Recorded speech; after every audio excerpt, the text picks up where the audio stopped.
Hi, I'm Lila Ingram, and I'm here at Terrapin Creek in Spring Garden, Alabama. Today, I'm investigating stream erosion and how the creek is shaping the land around it over time. All right, y'all can follow me down this trail.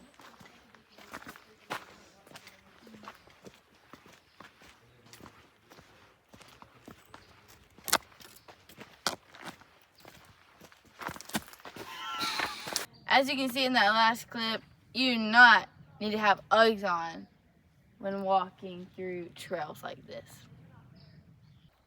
All right, we're now approaching the creek.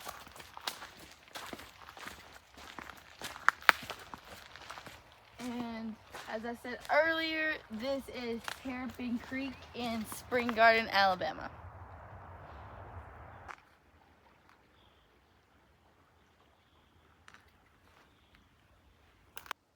This is Terrapin Creek. Like most streams, it's constantly moving water, which plays a big role in changing the landscape.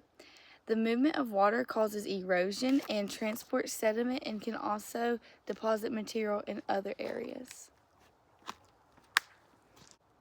As you can see right here, the water flows through the creek and it also picks up and carries soil and some small rocks.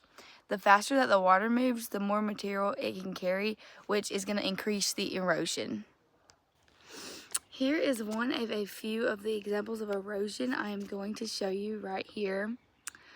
As you can clearly see, this is just evidence of erosion because, as you can tell, the soil is being worn away by the moving water. And in some areas, the roots are exposed. This shows that land has been removed over time. And it can also show you how high it gets when it's flooded or rained a good bit. Along this creek bank right here are some examples of the roots showing. And as you can see, if you want to come on down here and look down the creek bank, there's plenty of roots showing.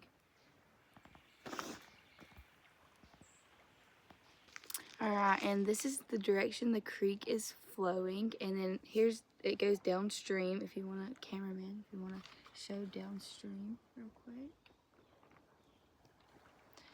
Alright, the water in this creek flows in that direction, and it reshapes the channel by eroding some areas, and as you can tell, it has deposited some right here.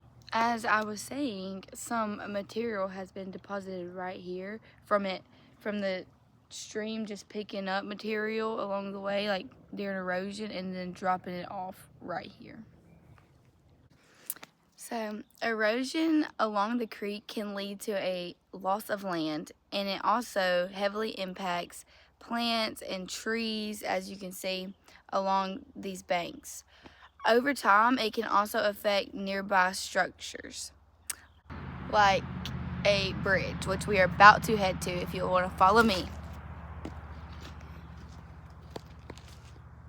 Alright, and now we are at this part of the creek, which has a bridge. And then here are some clearly shown roots right there. Alright. Now we are going to talk about human impact. An example of human impact is this bridge right here. Alright. This bridge is an example of how human structures can interact with natural landscapes. It can affect how water flows underneath it, and it sometimes increases erosion around the base or changing the direction of the current. Alright, so I have an example right here of the way the current flows.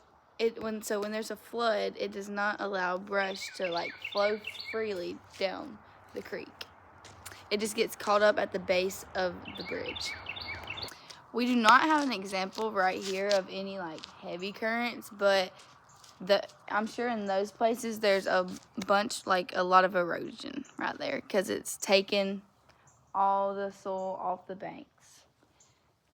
Alright, some solutions could be we could plant some sort of vegetation along these banks, and then we could add some barriers to slow the water down and help make the area more stable so we can protect the land and we're not losing land. Alright, so overall, here at Terrapin Creek in Spring Garden, Alabama, it is a great example of how natural processes like erosion and deposition are constantly shaping the environment. And I hope this video was helpful.